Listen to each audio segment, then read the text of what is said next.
Welcome to the Sports Science Dudes. I'm your host, Dr. Jose Antonio, with my co-host. Well, normally it's Tony Ricci, but filling in for me is my doctoral student, Cassie Evans. Hi. So she was the last minute. She's like the backup quarterback when the other quarterback gets hurt. So it's good to have her here. Now, if you're a first-time listener, hit the subscribe button and like the show. We're on YouTube, Rumble, Apple Podcasts, and Spotify. Our special guest today, well, I spent most of my morning trying to pronounce her name, is Dr. Shiloah, or Shy, as her friends call it. And I'm going to see if I don't butcher her last name, Kviatkovsky. Hey, Shy, say your last name. Shiloah Kviatkovsky.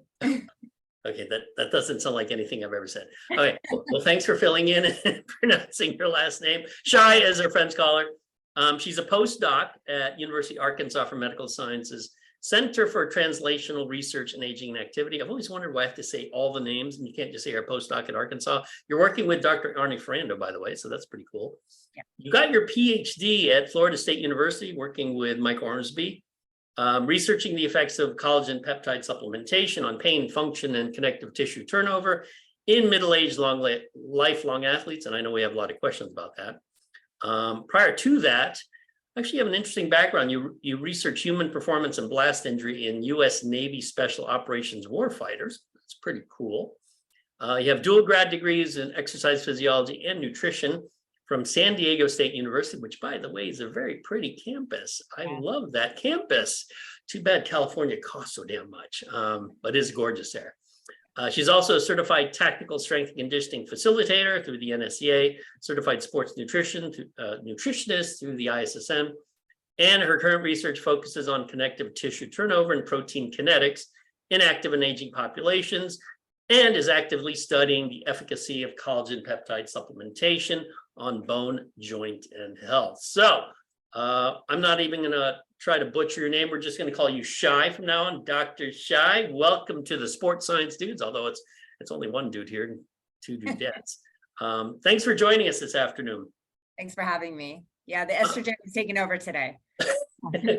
God forbid. Let me ask you this. So you are in Arkansas, which is like, if I were to list states that I would want to go do stuff in, it would like be in the bottom like 3. However, you were there. Dr. Arnie Ferrando somehow reeled you in. So describe your postdoc experience at the University of Arkansas Medical Sciences. All right. Well, for one, Arkansas is a hidden gem. I would have never thought that I would. Did you say hidden gem? I did. Oh my God. You're not in the middle of nowhere then. It is. And I mean, I think it's the natural state. So, I mean, they have diamonds and they call this the gem state. So, it is not, it's a small, like big city here. It's much like Tallahassee, but with way more outdoor activities to do. So, I mean, I live on the river. I can go stand up paddleboarding on the river. Get out of here. Outside of my balcony. There is like world-class mountain biking here. I mountain biked in Florida, and I went on advanced trails there, and the beginner trails here are like the advanced trails in Florida. So I believe that. Yeah. Yeah. Lots of road biking. This place has an insane tennis community. So I literally just play tennis every single day. So that's outside of my postdoc, obviously, but my postdoc experience here has been great. I've been introduced to the orthopedic surgeon team here, and I've been working with the knee joint replacement surgeons, collecting tissue, specifically ACL tissue out of TKA surgeries. And I've been actually getting healthy samples from organ donors also. So doing some of my postdoc research on proteomic analyses of ACLs from healthy versus OA patients who are getting total knee replacements. And then that's going to transition into a very exciting new collagen peptide study. With Arnie, we're doing a lot of protein metabolism research, especially throughout the menopause transition in females. So looking at muscle and how muscle protein synthesis happens with meat versus non-meat substitutes. So we've been doing some of that with isotope tracers using deuterium. writing lots of papers. I'm over here with David Church also, so lots of collaboration with him and lots of joking around. Katie Hirsch was here for a couple months. We had some overlap, so that was really good last summer. She took me on a lot of hikes and showed me around. So we've been kind of doing research and then playing a lot. So Wow, it is quite a hidden gem. I think Cassie's ready to move. Look at her. Well, you want to how post hot up here? is it? Like, is it as hot as it is down here this summer? Because this heat's about ready to make me move. Well, the one thing about here is everybody complains about the humidity, but coming from Florida, I just kind of laugh and I check and I'm like, it's like 58% humidity here. I was like, guys, you got to understand that this is not humid. It's just hot, like Right. straight hot. Yeah, it does get a little hot here and toasty, but it's definitely different than being in Florida because it's not as steamy. So, definitely way more capable of doing things outside all year round here, but we also have winter. But it's nice and it snows a little bit. So Yeah, see that alone, winter, I'm like, okay, forget it. It's either South Florida, South Texas, or Arizona for me. After that, I can't live anywhere else. So And I don't know, I don't understand cold. Like anything below like 60 is just cold. Like, it's all cold to me. Like I don't understand. Like when we go back up north for like the holidays, and I'm like, okay, so it's like snowing, but I don't know what to pack. I just know I'm freezing. you figure it out. And then if you have like snow sports that you can do, if there's snow, then that kind of makes up for it. So, I mean, I was a big time snowboarder and surfer when I was in San Diego. So it was kind of like, yes, let's find things to do. But I don't know, being in Tallahassee in North Florida, it was cold and it was really humid. So it made my joints hurt and I felt like I was cold all day. And then there was nothing I could do outside that was playful with the weather. So it kind of negated any kind of fun there. So. yeah, I don't think of Tallahassee as a place to snowboard or surf. No. Mm-mm. So- Nope. No, I would wait for hurricanes and then drive 3 hours out to either coast and then, cross my fingers that there was something fun happening. So So how long is your, sorry, Cassie, how long is your postdoc? I am currently applying for assistant professor positions. So it'll be over when I find a new position to transition to, hopefully here. So. Okay, so the total postdoc time would be roughly 2 years. Yeah, maximum, I think is what I'm allowing. Are you applying everywhere or just a few places? I'm just starting to look. I've been mainly applying here and trying to stay here internally because I do have a lot of really exciting research that's about to start and come through, and I have some funding coming through. So, but as backup plans, yeah, I'll start probably applying all over. All right. Well, good luck with that. Thank you. Now let's get back to the topic of collagen, because I know you just had a paper accepted. I don't think it's in print yet. Is it? Not yet. Okay, the 6 and 9 month collagen study. And I just want to tell the audience ahead of time that anyone who attempts to do a 9-month study in RCT, you're either a masochist or a little crazy. Because I would imagine, and was this at Florida State? It was, yeah. I would imagine Mike Ormsby would have said, this is a lot harder than you think it is. It's not technically a 9-month study. I think it ends up being a 3 or 4 year study. Oh yeah. It was the entire duration of my PhD. There's a funny story because he's actually the one that handed me that protocol. He was like, "Oh, go." I know, 'cause Tell my us the first story. question is, like, how did you get people to stay in the study long enough? I can't. Oh, I mean, there are so many jokes. So number one, it started as a 6-month study. And when I talked to Mike about doing my PhD there, I had a lot of experience. So I did work in blast injury, but I also before that, I spent 3 years working with the Navy, studying EOD populations and doing human performance research with them. So I had about 4 years of really solid research experience before I went back to my PhD. And so Mike had just gotten some funding from this collagen company in Belgium, and he had kind of like a rudimentary protocol. And he felt that I had enough experience that he could just kind of let me take over as I started my PhD program and did all my classes. And it worked out really well. But we did decide that with an additional grant from the company, that since we were assessing bone markers also, that we should try to tack on an extra 3-month arm for whoever completed the initial 6 months successfully. We asked them if they would be willing to stay for another 3 months. So we did end up extending it. And so from a total of 86 people that we recruited for 6 months, we ended up being able to retain about 54 people, I think, for the additional 3-month arm. And we saw them every single month. I mean, it was really like, I had a team of grad students, they had a team of undergraduate students, we had interns, and then myself, obviously. And so we kept in constant contact with all these people. I mean, but it was like a constant, like,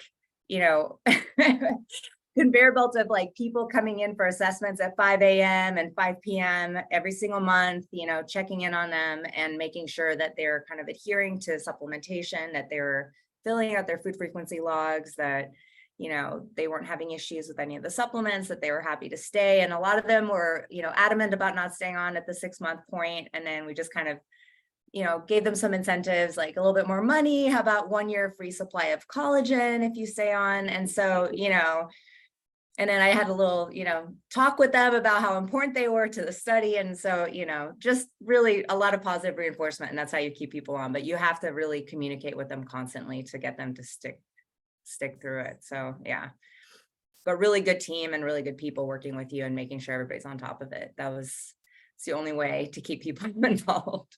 So you have this, you're basically ended an enormous project. Yeah. And I know most people would view, I mean, just even if you read that a study's 9 months, you're like, wow, that's going to take a while. But because you're juggling all these people at different time points, I mean, there must have been a point in your doctoral student career where you asked yourself, why did I choose this project again? I definitely did, especially when I was also teaching at the same time and, flying back home to California every month to see my child. And yeah, I was like, what is happening? Why am I doing this collagen study? But I took collagen for a really long time. I've been an athlete, a recreational athlete my entire adult life. And I had a lot of pain chronically. And so I would always kind of go on it and then go off of it to see if it, made a difference. And in my opinion, personally, I thought that I felt better when I was on it. And so I kind of thought it was a little serendipitous for me to be handed a collagen study when I walked through Mike's lab door. And I'm glad I did, because I've had a lot of anecdotal kind of feedback from people, because a lot of the people that were in that study, I mean, they were recreational athletes and legitimate like triathletes, master's level CrossFit athletes. And once they found out which group they were in and they were offered, a free 1 year supply of the actual supplement, if they were in a placebo group, they came back and told me that they felt differences. So I don't know, I felt that the work was important, and it was a really great study, and it was a good learning experience for myself, but also all of the students involved. A lot of the grad students have now gone on to their PhDs, and so it's, I think, really helped to propel them forward in research too. Okay, tell the audience, so you had a placebo, a 10 gram, I think, and a 20 gram group. Correct. And so you had a 6-month and 9-month time point. What were the assessments that you made? And I know I had a question. In fact, I talked to Mike Ormsby about this, about how it seemed like the lower dose worked better than the higher dose, which I don't know anything about collagen, but I thought, well, it's protein. Why would 20 grams not work as well as 10 grams? So explain the assessments you did and, the outcomes at 6 months and 9 months. Sure. So we did a lot of surveys, which they did fill out once a month. So they did the KOOS, which is the knee osteoarthritis outcome score. They did a veterans RAND. It looks at mental component scores of quality of life and physical component scores of life. We did some visual analog scales. We didn't see very much in those. We assessed range of motion. We did DEXA for body composition, bone mineral density in both hips and the lumbar spine. And then we took blood. And so we did DEXA and blood at, I think, baseline 3 months, 6 months, and 9 months to look at some of the turnover biomarkers and inflammation.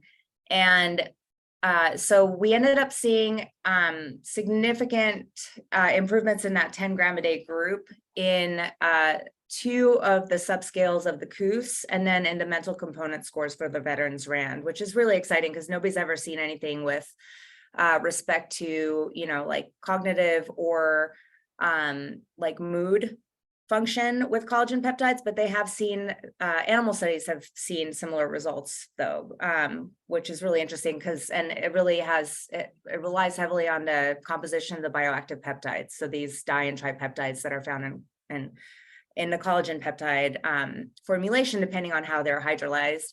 And then, so we did see improvements in physical function in that 10 gram a day group. And then interestingly, we saw reductions in pain in people who were more active. So I ended up dichotomizing or splitting in half lower 50% and upper 50% of people by how many minutes per week were they doing low to moderate intensity exercise. And so the people that were in the lower 50% didn't see improvements in pain, but the people that were in the higher 50% did. And that makes sense because if you think about it, all the connective tissue is kind of poorly vascularized. It doesn't get a whole lot of blood flow. So if you're going to consume collagen and you need those peptides to get to the places where you're having inflammation and you have some kind of, micro tears or injuries, getting increased blood flow to those areas is now going to deliver the peptides there. And so these people saw decreases in pain with that 10 gram a day group. And so we asked why would you see something with 10 grams and not 20 grams?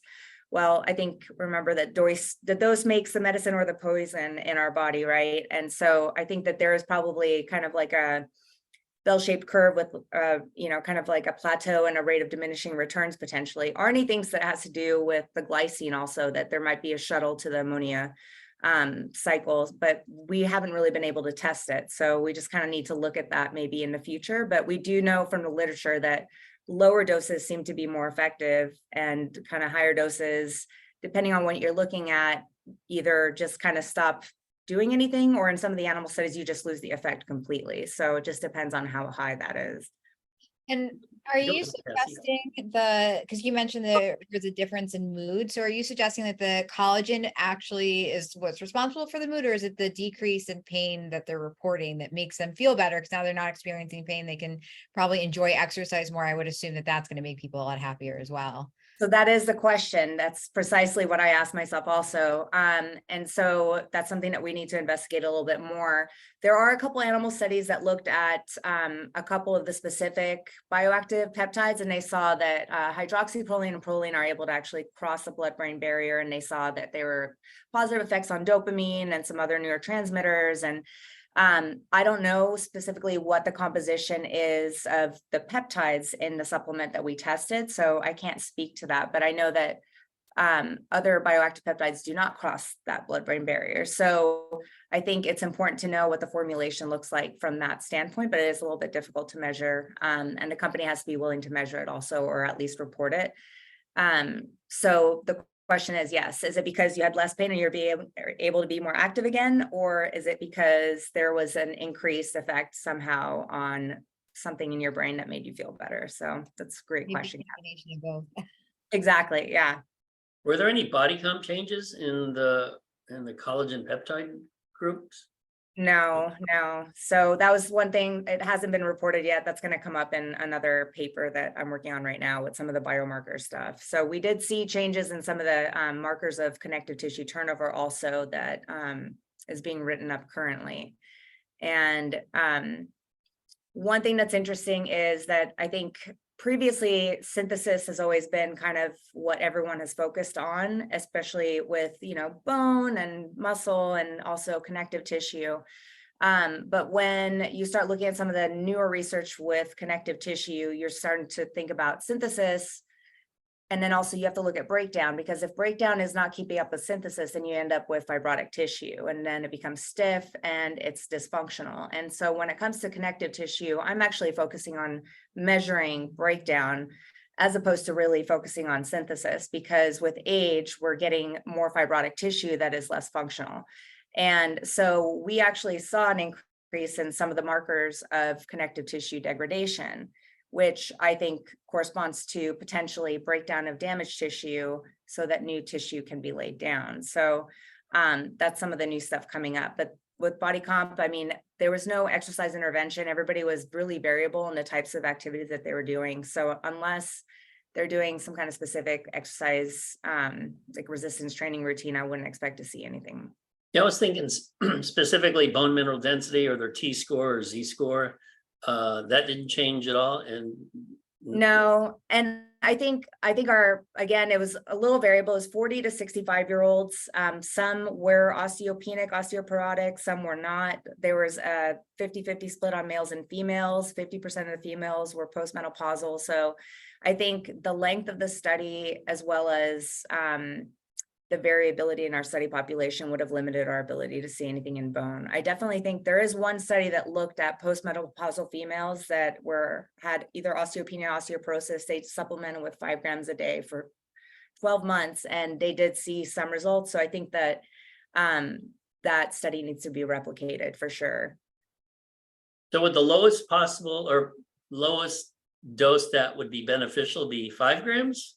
What would you? So, I mean, I think it depends on what kind of results that you want. And I think it depends on the formulation. And I think that, I think some of the companies outside of the United States are focusing on that a lot more. And I think that maybe some of the collagen research is starting to actually catch up and admit that that is a major component of it, that it's the source and the composition and the way that it's hydrolyzed. And depending on what kind of bioactive peptides, what's the mechanism of action, and what type of what area of the body is that supplement going to target more.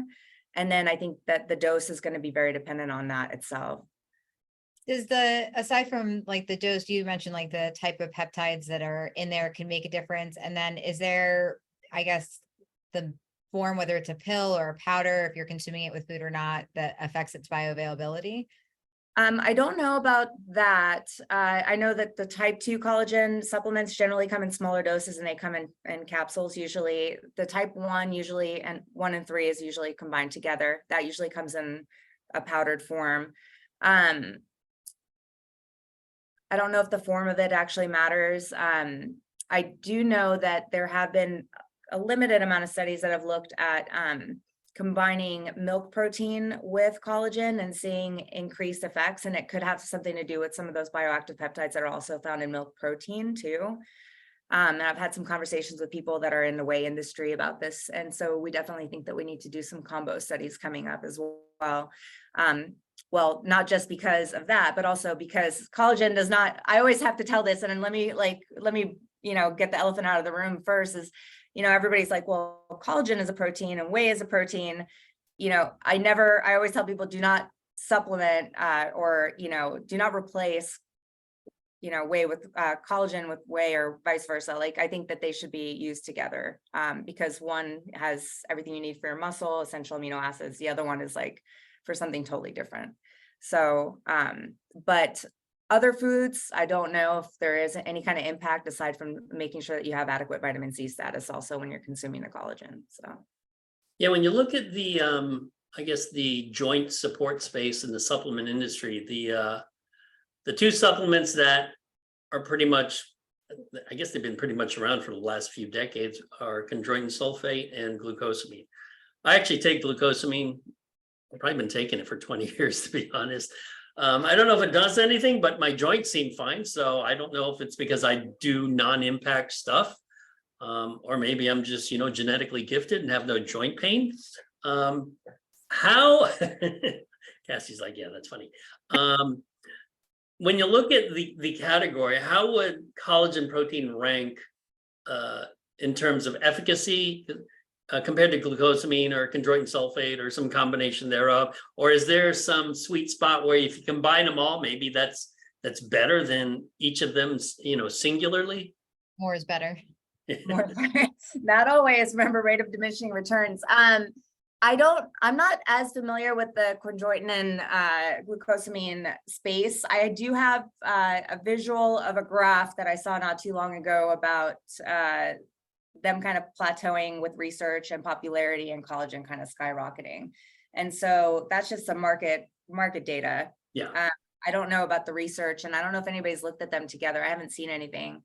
I would say, I think it seems that collagen is kind of taking off in that space. And from the literature that I'm seeing, especially with osteoarthritis and things like that, and especially after joint injuries, that collagen seems to have a decent amount of efficacy, especially when it's combined with some type of rehabilitative exercise program. Again, you need to have, force to stimulate that turnover in there, and then also the increased blood flow. It would be interesting to see if somebody combined all three to see how that is working out. And then whether or not that would work the same in an osteoarthritic population, or, you know, just a healthy population that with regular wear and tear. I know with OA, a lot of companies don't want to look at that because they don't want to make any kind of claims for, you know, diseases. Are there So- sex differences in the incidence of osteoarthritis, and also are there sex differences perhaps in how men and women respond to collagen? I think there are. We did see some sex differences in our study. I think that we need to have more power to actually look at it definitively. In OA, there is a higher prevalence in females, especially around that menopause age. And then I know, especially in knee OA, females have a much higher prevalence of it. And then they end up getting more of those total knee arthroplasty surgeries. Aside from that, I think like with hips and things like that, I think it's pretty 50-50. Because you had mentioned doing a study in postmenopausal women. So what was the need there? I guess just because they are the ones that are going to experience some of that bone loss due to their age and going through menopause. Yeah, I think the estrogen, the decrease in estrogen is going to have a high impact, especially on the knee. And so I think I want to explore that a little bit more. What we're planning now is we're going to look at males and females, but we're only going to look at an age group that would be postmenopausal. So all females in that age group are going to have to be postmenopausal. And we're going to supplement them for 2 months prior to going through surgery. Then we're going to collect all the tissue from their knee, synovial fluid, ACL, PCL, bone, muscle, skin. And then they're going to continue to supplement for 4 months post-op. And they're also going to take deuterium and things like that. So we can look at, you know, incorporation of deuterium into all that tissue as well. And then look at mRNA and proteomics. So just throw everything at it to be able to measure true turnover and whether or not, you know, consuming a supplement versus taking a placebo is actually mechanistically going to impact any of that. And so I'm hoping that we'll actually be able to get at some of that question with postmenopause. And some of the sex difference questions. And then we can start looking at premenopausal and postmenopausal after that, hopefully. Okay, so bottom line, your advice, who should be taking collagen? Should it be at any age? Should it be when you get old like me? Does it matter if you're a mother or not a mother? I mean, tell us what you think. My opinion is that I would recommend taking it.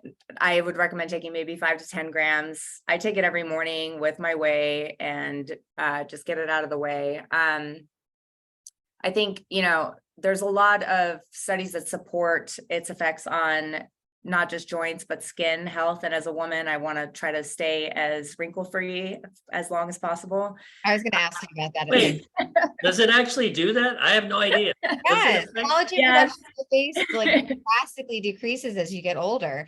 And from what I understand, ingesting collagen is actually better sometimes than the topical, or maybe it's vice versa for the skin. No, ingesting it, yeah, because they haven't found any kind of peptides that they can actually that can penetrate topically. So Right. they all have to be consumed. And the studies have shown that it improves hydration, elasticity, and collagen content in skin. And then there's just a new study that just came out in July for burns and wound healing. So that's something else that we're looking at with the scarring from the TKA is the skin. How is the wound healing with supplementation? So I have to say, like, my hair, it grows really long. And so all I can say is, you know, the worst side effects I have is that I might have better skin and better hair. So Maybe you should take that for better hair. My you know, I was skin talking is to so- Guillermo made that same joke actually. He was like, oh, maybe I need some collagen. Hey, I'll try anything, you know. No, actually, I've gotten so used to it now. I can drive with my windows down. I don't have to worry about my hair flying around. Like you, Cassie, your hair's like going, it's all over the place, you know. No convertible driving.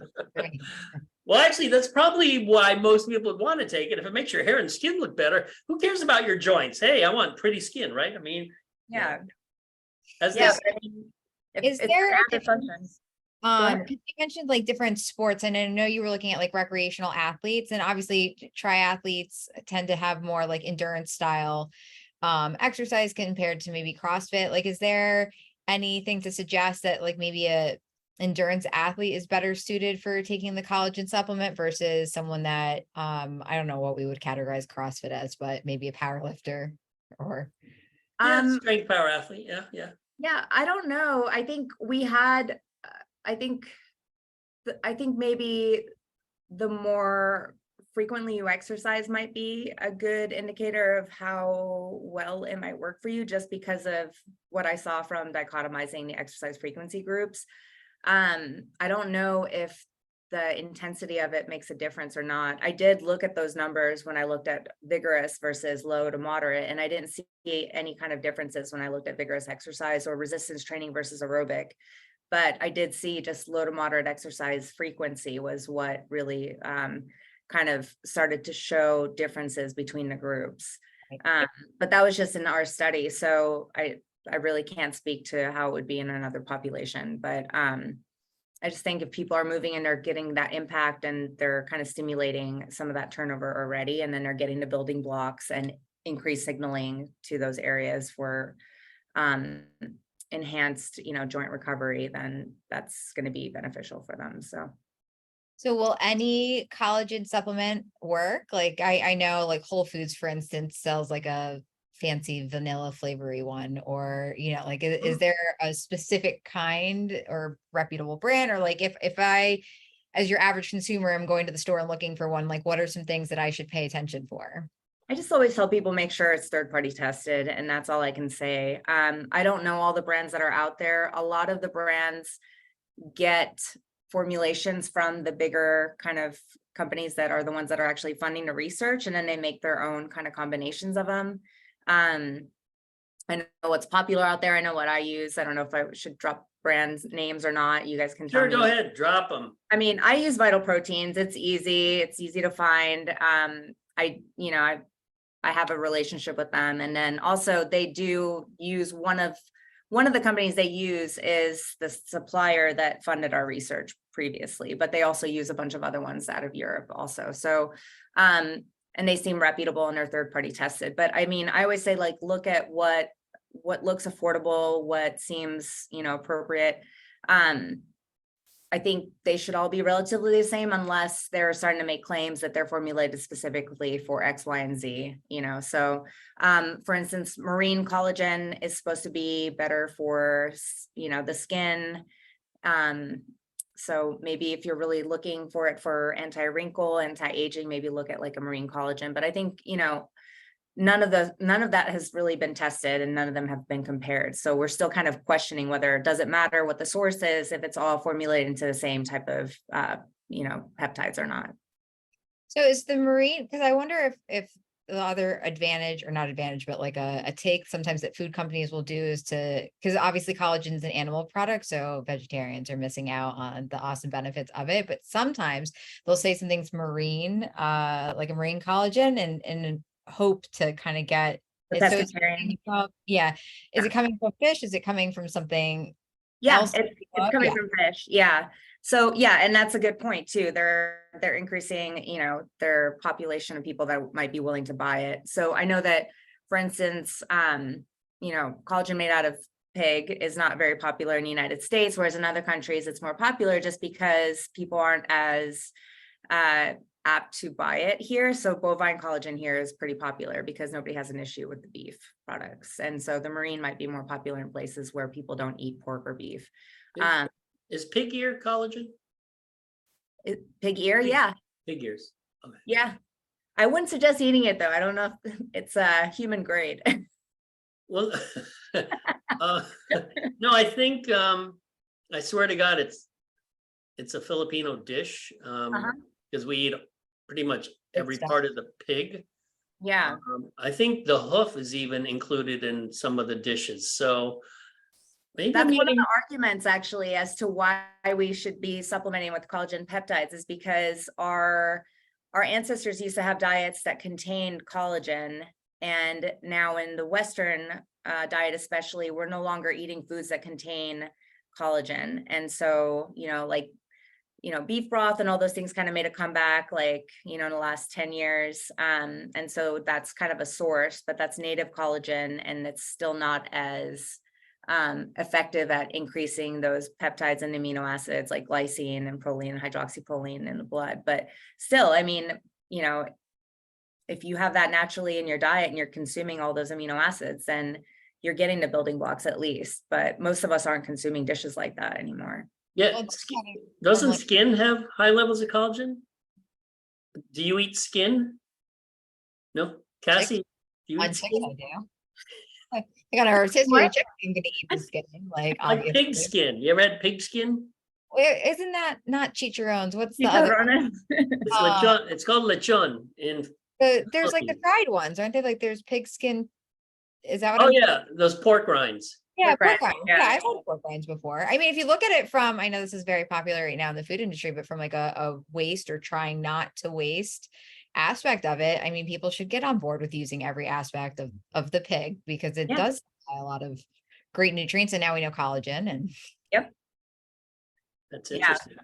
Okay, Yeah. well, I'll make sure I eat more pig skin because I love pig skin, especially when it's freshly cooked. I know you guys don't eat pig skin, but if you ever go to a Filipino barbecue and they're cooking the pig lechon, if you cut off the skin, it's like the most delicious part. There's a lot of fat too. If you like fat, I like fat and salt, so I'm not a sweet person. You know, people are like, I crave sweets. I'm like, I crave fat and salt. Give me fat. Yeah, I'm a and savory person also. salt. Like, yeah, umami.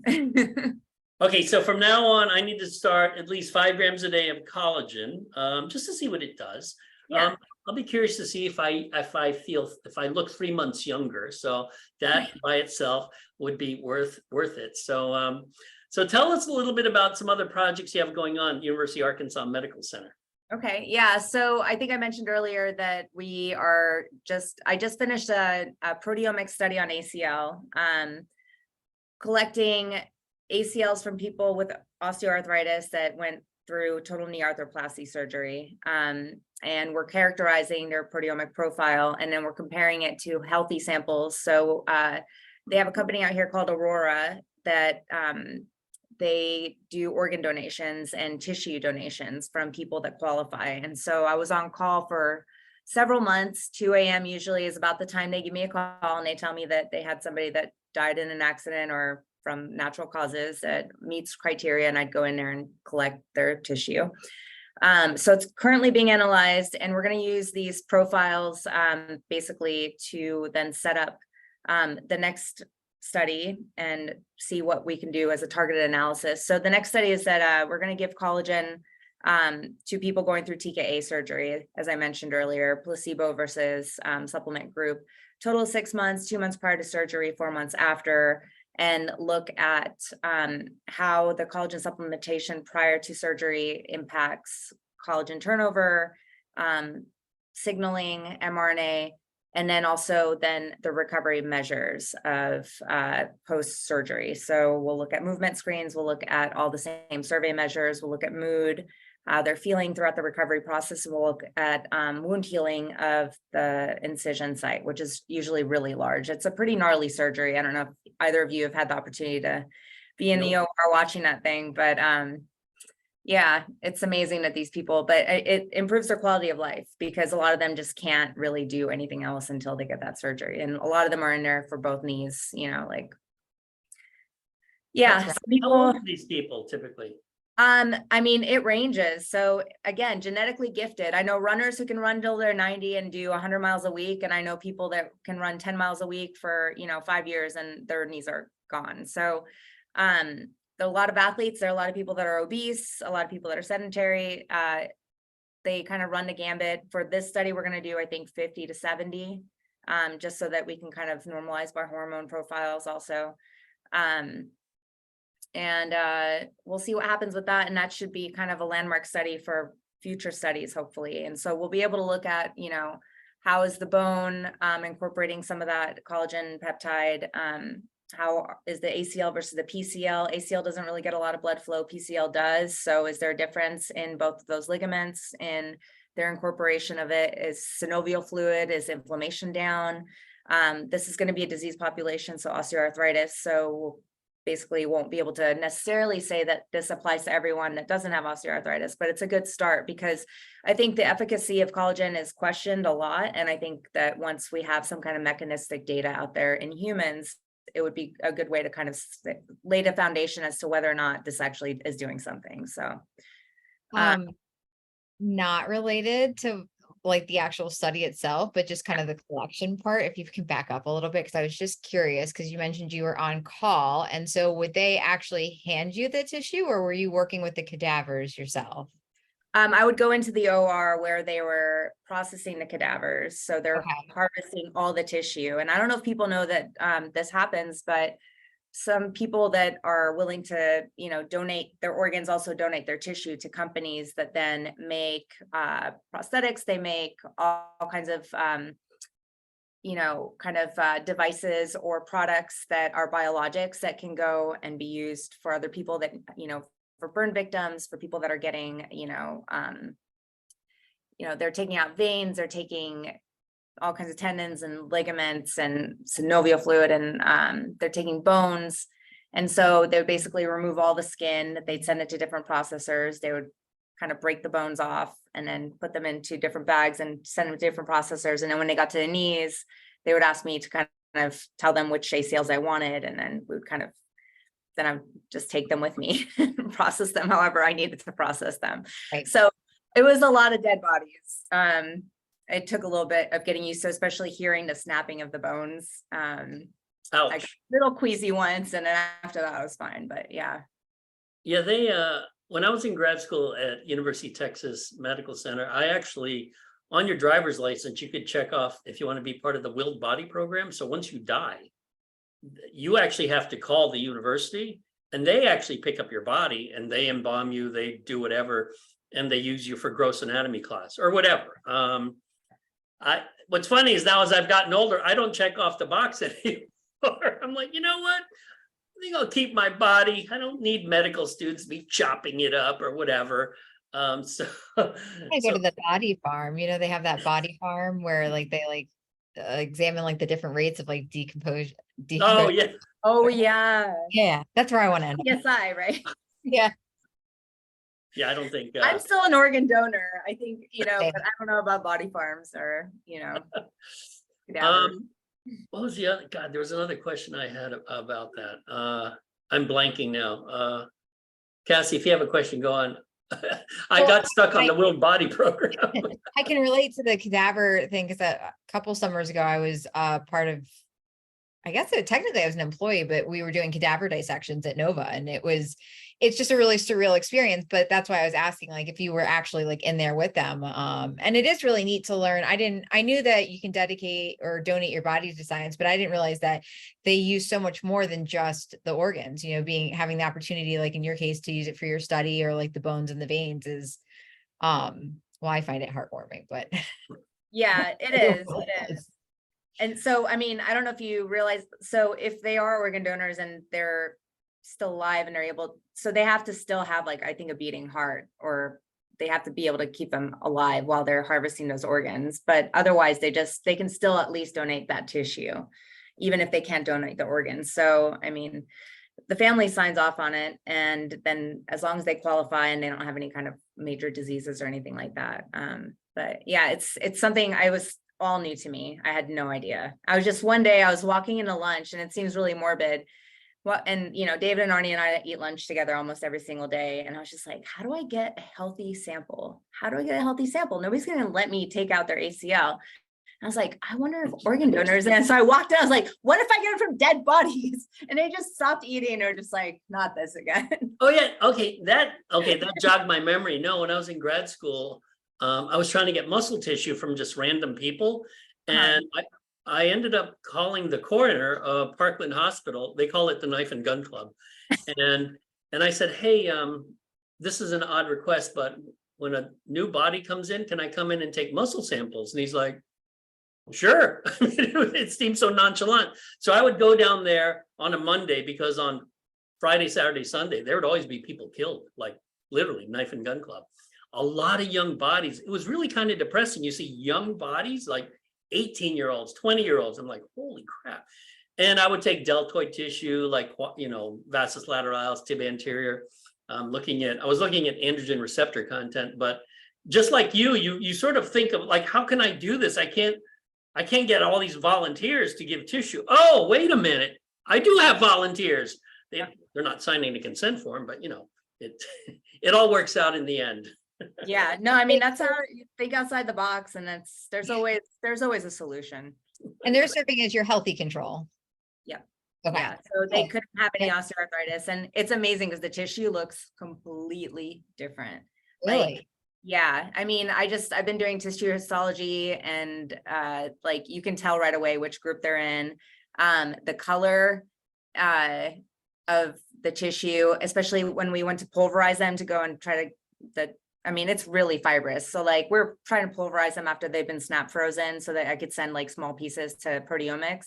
And it's like, it looks like shredded chicken, like it's really dry, it's really fibrous, but like the OA stuff is just super bloody, and it's just like red and nasty and angry looking. And like the ones from the healthy samples are just like pristine, beautiful, just white, like cords, all intact. And yeah, the people are walking around with no ACLs, by the way.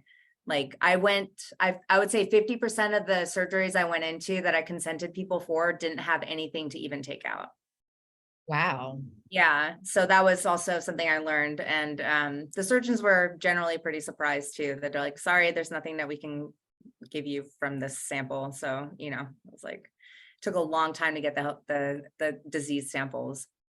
So And that's like deterioration over the years of. Yeah. Yeah. So, I mean, they're really interested in this study also because, it's a question of like, how much do you need an ACL? Like, do people need to go into ACL reconstructive surgeries when they have a tear, or, is there potential for self-healing? 1, 2, like if you're not an athlete and you're just an average person, like, do you really need to go in and like do all this stuff, or like, because most of them are walking around without one. So if you're walking around without an ACL, are there better sports or activities that you can do? I mean, if you like to exercise, like for instance, running versus cycling versus swimming, I would imagine swimming, I'm just guessing, I don't know. If you don't have an ACL, it's not such a bad thing. Running, it could be a bad thing. I'm not sure. So, I mean, I know from looking at all of the x-rays, I mean, one of the ways I was trying to determine whether or not somebody had an intact ACL was to see how forward or back their tibia was. So I know that the ACL is kind of what fixes that in place and keeps, the kind of ball and socket there with the femur. So I would think that anything that's lateral might be better, but I could be completely wrong here. And anything that's like kind of, forward motion might actually be bad because you don't have that stability of holding that joint in place. So, but I don't know.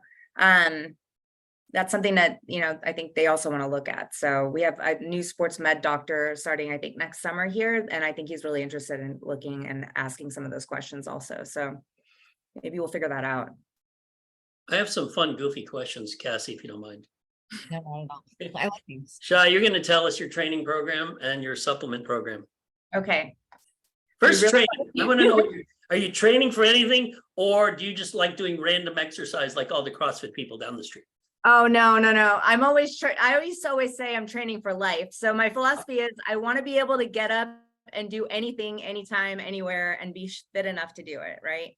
So perfect example, my sister several years ago, I had just had my daughter, I think a year and a half before that. She was doing her residency at OHSU up in Portland. And she was like, hey, you want to go climb Mount St. Helen? It's February, it's full of snow. Said, sure. And so didn't know what we were doing, went with another resident friend of hers and some guy that pretended that he had a clue about mountaineering. And we got our packs. I watched a YouTube video on how to use the ice axe to brake on my way down. And we hiked up that sucker. I have pictures of us with snow pack everywhere, nothing, no footsteps anywhere in sight. We made it to the top, luckily. But 100 feet from the top. And my sister had been doing a lot of hiking. She gassed out. And so we chucked her pack. I took whatever she needed and threw it in my pack and basically helped her up to the top. And then hike back down. And I was just like, see, this is what I trained for. This is so I can do crap like this on the fly, no problem, and then, make sure I can cover for my people that can't make it. Wait, total, how long did that take? Because I know Cassie's big into hiking. She did the Grand Canyon, rim to rim, and I want to do that. I've only gone wants to do- down to the bottom and up. I think it took us like 15 hours. Yeah, that was, so Whitney was like that for me a little bit. Like, first off, I won the first time I ever signed up for the lotto. I got the permit for it. And I did it for like 8 people. And then I'm like, I don't even know 8 people that hike. So, and I'm in Florida, Yeah.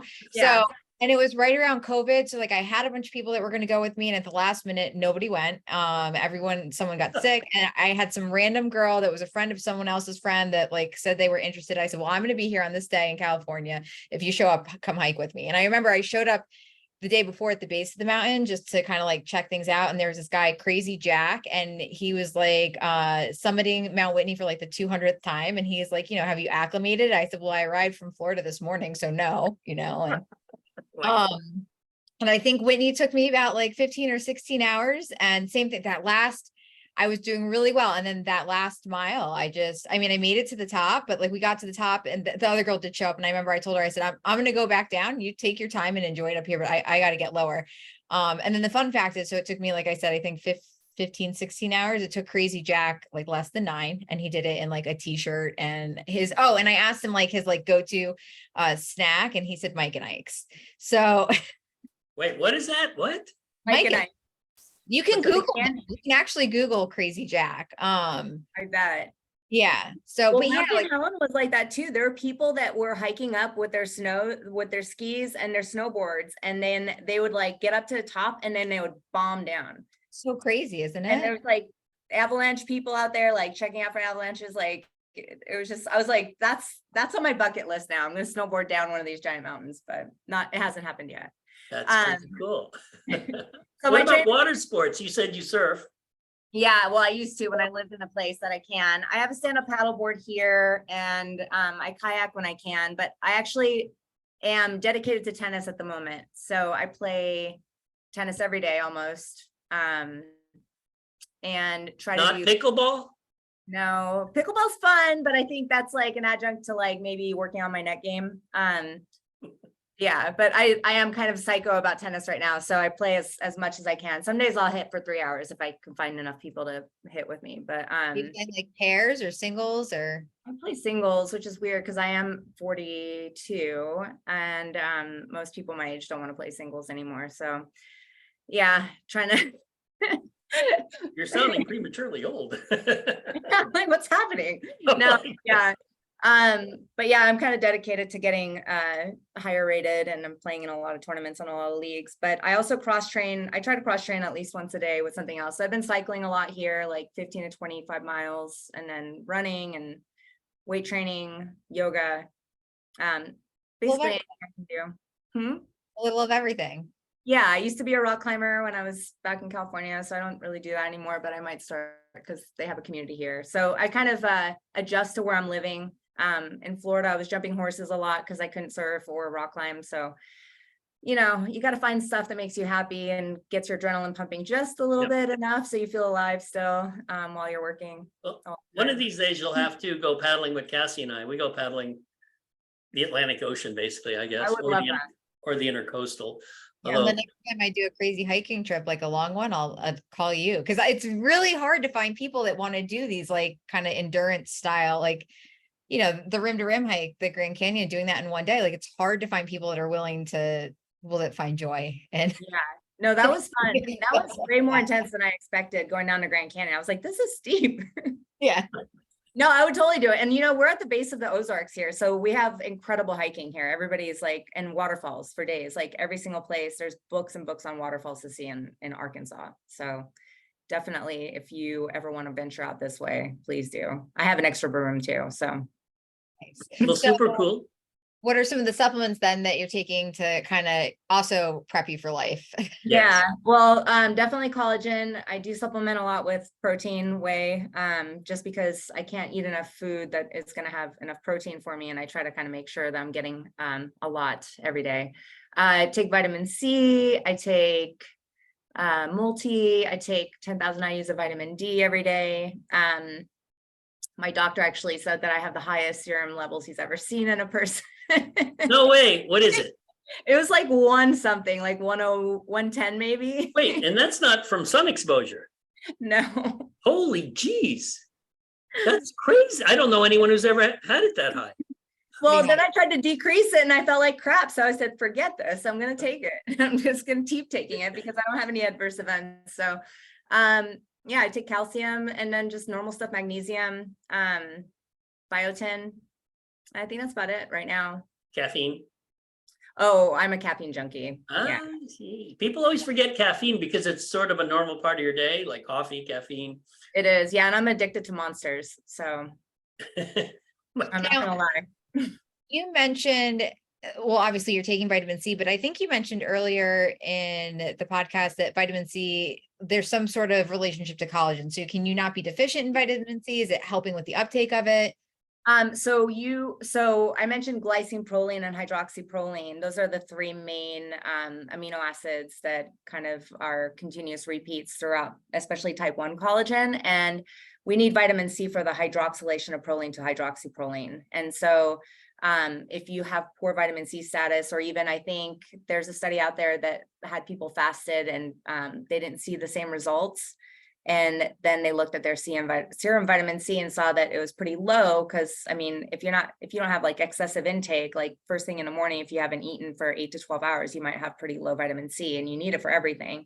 So you might not have as much ability to do that hydroxylation process if you don't have adequate status, right? So I just kind of take an emergency packet and put it in my pre-workout in the morning. And that way I kind of take care of it and then have my collagen after that, and then I'm good to go. So Awesome. Well, hey, we're out of time. I want to, first of all, thank you for being on the show. thanks for having me. Let the audience know where, if they want more information on you or where they would expect to see any new research or publications. Are you giving any talks anywhere, or are you just, enjoying the hidden gem of Arkansas? I don't have any talks scheduled, actually. This is the last podcast I've been scheduled for a while. I do have an Instagram account, Shiloah Kviatkovsky. You can just search me and you'll find me. It's so easy to spell. Yeah, exactly. I need to come up with a better handle, I think. But yeah, definitely another, JSSN is going to be publishing that article. And then there's going to be at least one more, hopefully coming out this year, and then tons next year. So definitely keep an eye out for that. Okay. Well, this has been fun. Yeah, thank you. Now I know you are the Renaissance woman of activity. So if we need random people to do strange athletic things, we're calling you, Shai. We're calling you. I'm in for anything. All right. Well, hey, thanks for being on Sports Science News. I want to thank Cassie for filling in for Dr. Tony Ricci. And I'll have the podcast uploaded probably in a day or two. So thanks again, Shai. Appreciate you being on. Thanks, everyone. All right. Bye-bye.